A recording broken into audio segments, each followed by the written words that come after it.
Dahulu kala, di tanah Mesir, hiduplah kaum Bani Israel yang diperbudak dan ditindas oleh Fir'aun yang kejam.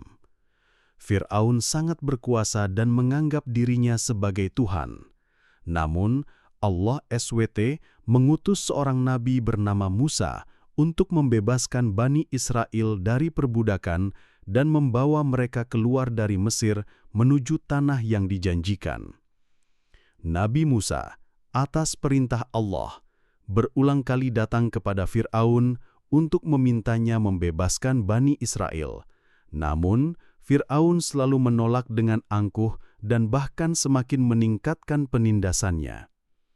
Setelah berbagai mukjizat dan peringatan dari Allah yang tidak dihiraukan Fir'aun, akhirnya Allah memerintahkan Nabi Musa untuk membawa Bani Israel pergi secara diam-diam. Maka pada suatu malam, Nabi Musa memimpin Bani Israel meninggalkan Mesir. Mereka berjalan di bawah kegelapan malam, berharap bisa lolos dari kejaran Fir'aun. Namun, tidak butuh waktu lama bagi Fir'aun untuk mengetahui kepergian mereka. Dengan murka yang membara, Fir'aun mengumpulkan seluruh pasukannya, termasuk kereta-kereta perangnya yang canggih, dan mulai mengejar Nabi Musa serta Bani Israel.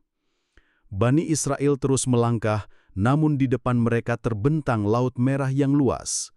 Mereka terjebak. Di belakang mereka, debu mengepul menandakan kedatangan pasukan Fir'aun yang semakin dekat. Ketakutan melanda Bani Israel. Mereka mulai mengeluh dan menyalahkan Nabi Musa.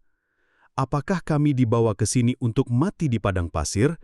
Bukankah lebih baik kami tetap menjadi budak di Mesir daripada mati di tempat ini?" Nabi Musa, dengan hati yang teguh dan keyakinan penuh kepada Allah, menenangkan kaumnya. "Jangan takut," seru Nabi Musa. "Sesungguhnya Tuhanku bersamaku, Dia akan menunjukkan jalan." Lalu Allah mewahyukan kepada Nabi Musa, "Pukulkanlah tongkatmu ke laut." Tanpa ragu, Nabi Musa mengangkat tongkatnya yang mujizat, hadiah dari Allah, dan memukulkannya dengan kuat ke permukaan Laut Merah. Seketika itu juga, dengan kehendak Allah yang Maha Agung, sesuatu yang luar biasa terjadi. Laut yang semula membentang luas dan dalam itu mulai bergolak dan terbelah. Air laut yang maha dahsyat itu terbelah menjadi dua bagian, membentuk sebuah jalan kering yang membentang luas di tengah-tengahnya dengan dinding air yang tinggi di sisi kanan dan kiri. Jalan itu cukup lebar untuk dilalui oleh seluruh Bani Israel. Dengan takjub dan syukur, Nabi Musa memimpin Bani Israel berjalan di atas jalan kering itu. Mereka melangkah dengan cepat, melintasi dasar laut yang kini menjadi daratan. Sementara itu, pasukan Fir'aun tiba di tepi Laut Merah dan melihat pemandangan yang tak masuk akal itu. Dengan kesombongan dan kebutaan hatinya, Fir'aun berpikir bahwa dia juga bisa melewati jalan tersebut. Dia memerintahkan pasukannya untuk segera menyusul Nabi Musa dan Bani Israel.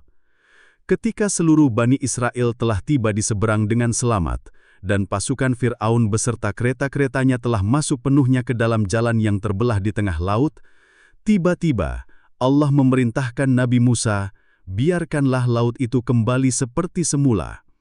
Nabi Musa pun membiarkan tongkatnya. Dengan kehendak Allah, dinding-dinding air yang menjulang tinggi itu runtuh secara bersamaan. Laut Merah kembali bersatu dengan deburan ombak yang dahsyat, menelan seluruh pasukan Fir'aun. Tidak ada satupun dari mereka yang selamat. Fir'aun dan seluruh bala tentaranya tenggelam, menjadi pelajaran bagi seluruh umat manusia. Mukjizat pembelahan Laut Merah ini menjadi bukti kekuasaan Allah yang tak terbatas dan pertolongannya bagi hamba-hambanya yang beriman. Nabi Musa berhasil membebaskan Bani Israel dari penindasan Fir'aun, membawa mereka menuju kebebasan dan kehidupan yang baru sebagai awal dari perjalanan panjang mereka menuju tanah yang dijanjikan.